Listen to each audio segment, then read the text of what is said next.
Every time gold prices hit new high, people start asking, is it the right time to buy gold or have we missed the train? Now, gold has been rallying continuously.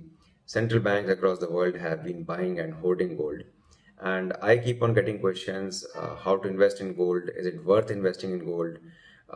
What instruments should be used to invest in gold? Now, I'm not a financial expert, but I can share my experience. So in this video, I'll share my personal experience of how I invest in gold, what do my allocations look like, and how my experience has been with different instruments of gold. So let's just start with the allocation. As a family, our current allocation of gold is around 15% of the overall investable wealth. This does not include real estate. So this includes stocks, mutual funds, cash, debt, FDs, everything except the real estate.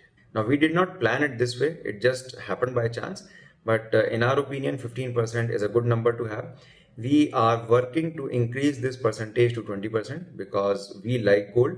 And now that we have slightly better understanding of what we used to have, say, 3 or 5 years ago, we believe that we want slightly more allocation towards gold, but it will happen slowly over a period of time.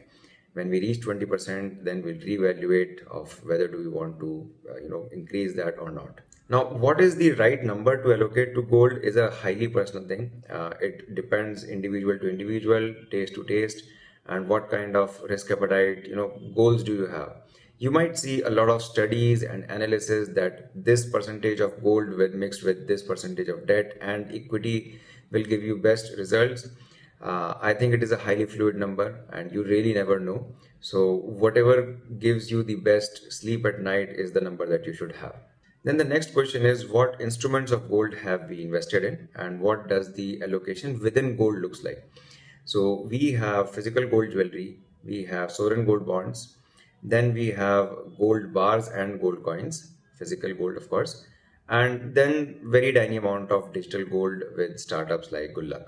Now the allocation would roughly be 50% with physical gold jewelry, 40% with sovereign gold bonds, 10% with gold coins and gold bars, and the Gullaq and digital gold is almost negligible. So speaking of my experience and the benefits, pros and cons of individual instrument, let us start with SGBs, sovereign gold bonds. Sovereign gold bonds are great.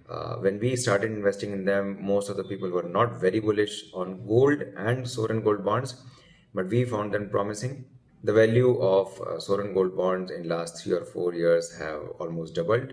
The interest promised by government is received on time. Now, this might sound funny, but when the gold prices started rallying so much in last 1 year, I had doubts whether the government will be able to honor the redemption scheme timely or not. But we have seen that the government has been offering redemption schemes quite actively. So even that doubt now does not exist. So we are quite happy with sovereign gold bonds. If ever they come up again, this scheme comes up again, we would definitely invest in them. Then there are gold coins and gold bars. Now, one of the biggest concerns around gold, physical gold, is its purity. In case of gold bars and gold coins, that concern does not exist. If you buy from a reputed brand like MMTC or Oakmont, these are government approved, quite reputed brands, and there is almost no chance of any sort of impurity. Also, there is no negotiations, no bargaining on the price. Whatever the price is, you'll get as per that. One downside that I have noticed with gold bar or gold coin is that you cannot get loan against them. This is a big downside in my opinion because any asset that you own, in case you need emergency fund, those assets should be available to take up loan against them. So in case you are planning to buy gold coins or gold bars and you think that you will be able to pledge them in case of an emergency to get loans, that is not the case, at least not from banks or approved gold loan brands. And then there is Gullaq. Gullaq offers digital gold and they also offer interest, something like the sovereign gold bonds. This is not a paid promotion. I invested my own money, around 75,000 rupees, around 8 or 9 months back. That amount is now around 1.3 lakhs. I have received all of the interests, all of the referral bonuses on time. So my experience till now with Gullaq has been good, but I have not redeemed gold yet. So the real test is yet to come. The real The real experience or the real review will happen only when I'm able to successfully and easily redeem gold from them. Also, if you're planning to invest in gold via Gullaq, you can consider using my referral code. It gives you a good discount and it helps me as well. Now coming to an instrument in which I have not invested yet, it is gold ETF. Now gold ETFs are a very good instrument. They are regulated, they are digital. It is very easy to start investing and you can start investing with small amounts. With physical gold, you have these safety concerns that does not exist with gold ETF.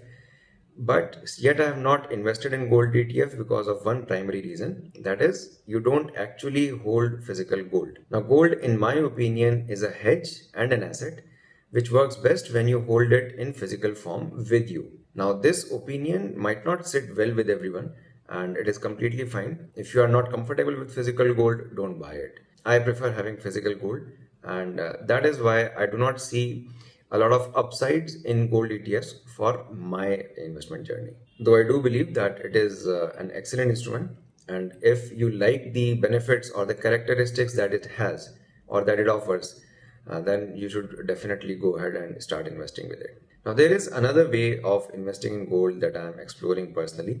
I have not started it yet, but I do plan to do it soon. That is buying physical gold jewelry in monthly plans. And I'll give you a few reasons why I think that it is a good way of investing in gold. The first reason is that you actually get physical gold. So it is a hedge and an asset, and the hedge works best when you actually hold the physical gold. The second reason is that you get jewelry out of it. So it is not just physical gold, but it is something that you can use and it gives you happiness. For example, when I hold shares or stocks of a particular company, it just increases its number on screen, right? It does not give me any happiness of owning that asset. But physical gold has this characteristic that it can give you happiness, especially the women in the family. It does have its own downsides as well. You have to take care of its safety, but every asset has its own downsides. You have to decide as per your requirements and your needs what kind of asset you want and what kind of asset you can actually manage. Now, the third reason is that in this monthly plans, you usually get very good discounts or your making charges are completely waived off. With gold jewelry, this is one of the biggest drawbacks or flaws that is highlighted by everyone, the making charges. And it is. It usually takes away 8 to 20% of your gold value on day one. In this case, these are usually discounted. The fourth reason is that you buy gold in an SIP or a disciplined manner and you buy an asset in averaged value. So this keeps your overall investing discipline and you can plan ahead as well of what kind of gift you want to give your wife or your mother on her next birthday. And the last reason is that you can actually pledge it and take loan against it very easily. Nobody wants to do that, but these are sort of emergencies that you have to account for when you are planning when you're planning investments. And gold jewelry is something that you can take and pledge it in a bank or any gold loan company very easily and take loan almost instantly. So that was my experience with gold and how I'm planning to go forward with gold. If you have any questions around gold or any other asset, feel free to ask. If I have any experience or any knowledge about it, I would love to speak. That's it for this video. Have a good day.